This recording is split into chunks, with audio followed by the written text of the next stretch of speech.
Hi guys, ನಾನಿವತ್ತು ಮಸಾಲೆ ಕಡಲೆ ಮಾಡೋದು ಹೇಗೆ ಅಂತ ತೋರಿಸ್ಕೊಡ್ತೀನಿ. ಬೇಕಾಗಿರೋಂಥ ಇಂಗ್ರೀಡಿಯೆಂಟ್ಸು ಕಡಲೆ ಬೀಜ, ಕಡಲೆ ಹಿಟ್ಟು, ಉಪ್ಪು, ಎಣ್ಣೆ, ಅಚ್ಕಾರದ ಪುಡಿ, ಇಷ್ಟೆಲ್ಲ ಪದಾರ್ಥನ ಬಳಸ್ಕೊಂಡು ಬೇಕ್ರಿ ಸ್ಟೈಲಲ್ಲಿ ಸಿಗುವಂತಹ ಕಡಲೆ ಬೀಜನ ಹೆಂಗೆ ಮಾಡೋದು ಅಂತ ತೋರಿಸ್ಕೊಡ್ತೀನಿ. ನೋಡಿ, ಒಂದು ಪ್ಲೇಟ್ ತೊಗೊಂಡಿದ್ದೀನಿ. ಅದಕ್ಕೆ ಕಡಲೆ ಹಿಟ್ಟನ್ನ ಹಾಕೋತಾ ಇದ್ದೀನಿ ಫಸ್ಟು.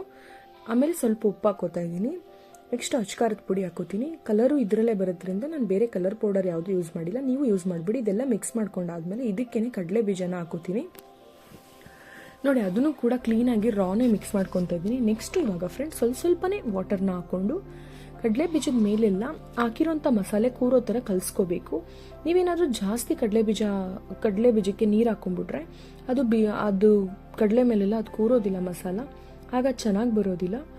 ಅದು ತುಂಬಾ ತೆಳ್ಳಗನ್ಸಿ ಮಸಾಲೆ ಹಿಡಿದಿರ ಬಿಟ್ಟೋಗುತ್ತೆ. ನೋಡಿ, ಈ ಥರ ಕನ್ಸಿಸ್ಟೆನ್ಸಿಗೆ ಬಂದರೆ ಸಾಕು. ನೋಡಿ, ಇವಾಗ ನಿಮಗೆ ಗೊತ್ತಾಗುತ್ತೆ ಇದು ಕೂರ್ತಾ ಇದೆ ಅಂತ.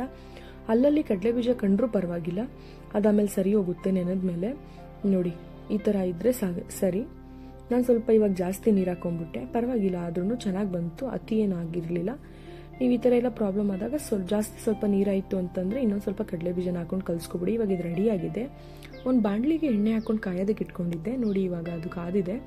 ಈಗ ಒಂದೊಂದೇ ತೆಗೆದು ಬಿಟ್ಟರೆ ತುಂಬಾ ಚೆನ್ನಾಗಿ ಬರುತ್ತೆ, ಫ್ರೈ ಆಗುತ್ತೆ ಇದು. ನೋಡಿ, ಚೆನ್ನಾಗಿ ಬೇಯಿಸ್ಕೊಂಡ್ಮೇಲೆ ಅದನ್ನು ಅವಾಗವಾಗ ತಿರುಗ್ತಾ ಇರಿ. ನೋಡಿ, ಈ ಥರ ಬಂದಿದೆ. ನಿಮ್ಗೆ ಗೊತ್ತಾಗುತ್ತೆ ಅಲ್ವಾ ಅದು ಯಾವ ಥರ ರೋಸ್ಟ್ ಆಗಬೇಕು ಅಂತ. ನೀವೇನಾದರೂ ಒಣಗಿರೋಂಥ ಕಡಲೆ ಬೀಜನ ತೊಗೊಂಡ್ರೆ ಬೇಗನೆ ರೋಸ್ಟ್ ಆಗುತ್ತೆ. ಹಸಿ ತೊಗೊಳಕ್ಕೆ ಹೋಗಬೇಡಿ. ಹಸಿ ಇದರಲ್ಲಿ ಸ್ವಲ್ಪ ಬಾಯಿಗೆ ಕಚ್ ಅಂತ ಸಿಗುತ್ತೆ, ಅದು ಚೆನ್ನಾಗಿ ಬರೋದಿಲ್ಲ. ನೋಡಿ, ಇವಾಗ ಇದು ತುಂಬಾ ಚೆನ್ನಾಗಿ ಬಂದಿದೆ.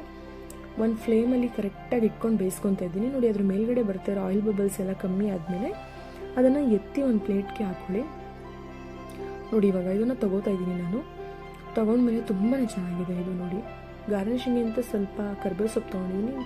ಫ್ರೈ ಐಟಮ್ಗೆಲ್ಲ ಕರ್ಬೇವು ಸೊಪ್ಪು ತುಂಬಾ ಚೆನ್ನಾಗಿರುತ್ತೆ ಟೇಸ್ಟು. ನೋಡಿ, ಇದು ಆ್ಯಸ್ ಇಟ್ ಈಸ್ ಹಾಗೆ ಬಂದಿದೆ ಟೇಸ್ಟ್. ನಮ್ಮ ಮನೇಲೆಲ್ಲ ಟೇಸ್ಟ್ ಮಾಡ್ಬಿಟ್ಟು ಹೇಳಿದ್ರು ತುಂಬಾ ಚೆನ್ನಾಗಿದೆ ಅಂತ. ನಾನು ತಿಂದೆ, ಚೆನ್ನಾಗಿದೆ. ನೋಡೋದಕ್ಕೆ ಆ ಥರ ಇಲ್ಲದೆ ಇದ್ರೂ ಟೇಸ್ಟ್ ಮಾತ್ರ ಸಖತ್ತಾಗಿದೆ. ನೀವು ಟ್ರೈ ಮಾಡಿ.